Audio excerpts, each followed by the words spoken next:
Day 12 of 45. Garwood had more cattle and land than anyone. Put it together from nothing. A child of the Depression.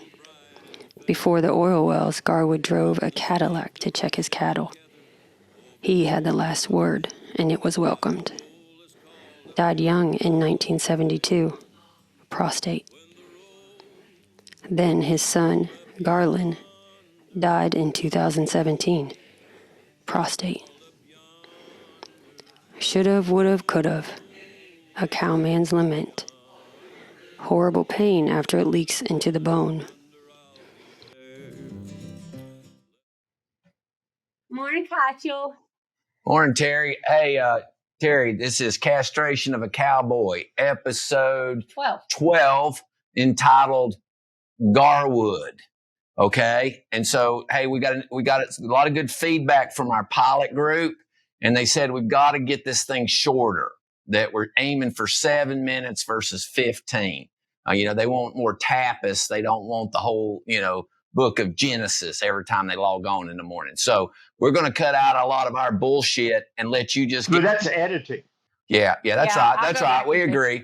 But we believe that we're just going to get to the meat and taters of what's in your head and heart and your body. And so, anyway, Kelly, get going. And who's Garwood?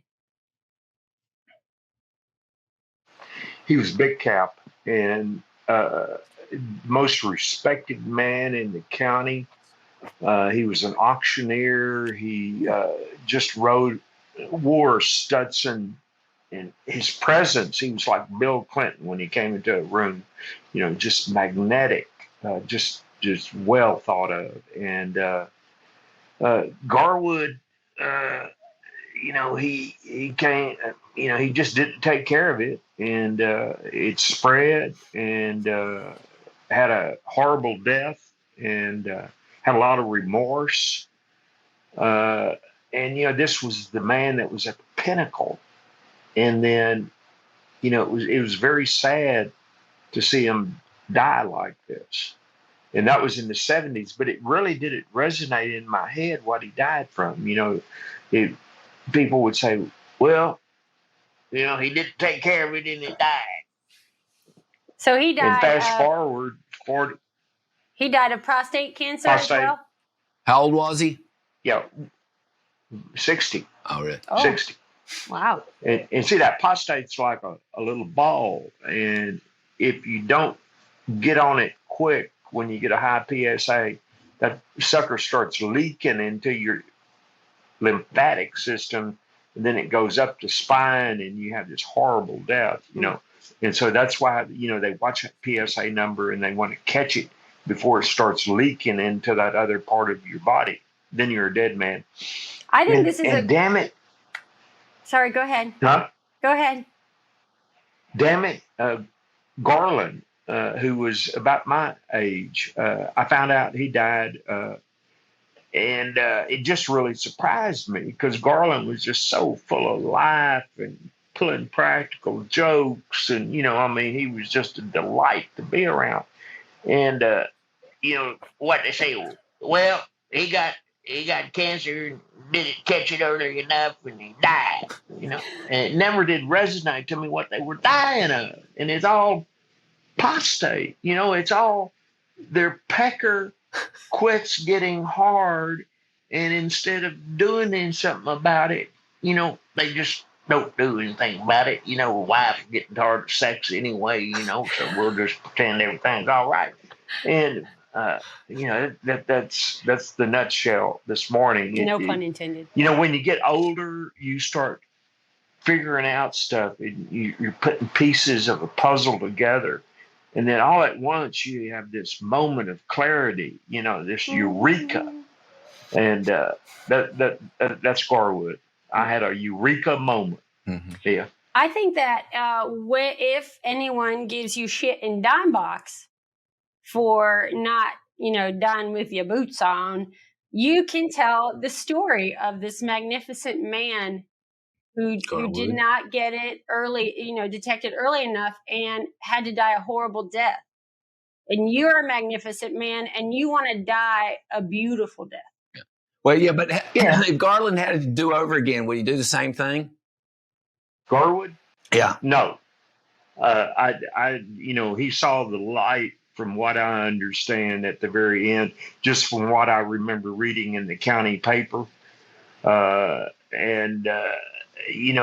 had, but I didn't realize, when you get to be an old man, you don't realize that, these people that were old men when you were a kid were really your same age, and they really weren't that old, Like I outlived Garwood 10 years. And you thought he was the Okay. old guy in the neighborhood. Yeah, he's old for it. It's like Franklin Roosevelt. He died at 63. But he was the old fart. And then all at once, you get up there at that same age and you realize, whoa, wow, where's this going? Yeah, I think there's two comments I have to make about this. Is one, Grand Lloyd, you met him maybe. He got his PSA kind of flared up, and he engaged, and back when he was 60 years old, they actually just removed the prostate. That was the answer then, and so he lived from 60 to 102, and was very, very high functioning in terms of getting about, and enjoy life to its fullest. But of course, he had to live the last 40 years without a prostate. So I think the advances also, if Garwood was given the choice to make that decision with the sophisticated technology we have now, he might even still be more, as you say, open to alternative than just do nothing. Right. Well, Lloyd was he was not in the. That's a textile worker for you. That's the difference between a textile worker and a cowboy. Maybe. You just get straight taken out. Yeah, I guess. I think there's something there. All right. You were up there working with nylon. Huh? Yeah, he's making pantyhose. Come on. Yeah, but he was a chicken farmer. He was a vegetable. One end of a cow from the other. We got a difference. Coach, in vocations. I think you're a little off there. We had a bull and 6 calves, and we had a little micro cow-calf operation on 10 acres. People didn't have these great expansive ranches in Western North Carolina because it was so rocky and hilly. All our cows had one set, 2 legs that were shorter than the other so they could stay upright at night. And So he did know a lot about cattle, and he knew a ton about raising chickens. He raised thousands, millions of chickens, and of course he was a full-on produce farmer. So, I think what he did was take the advice of the man.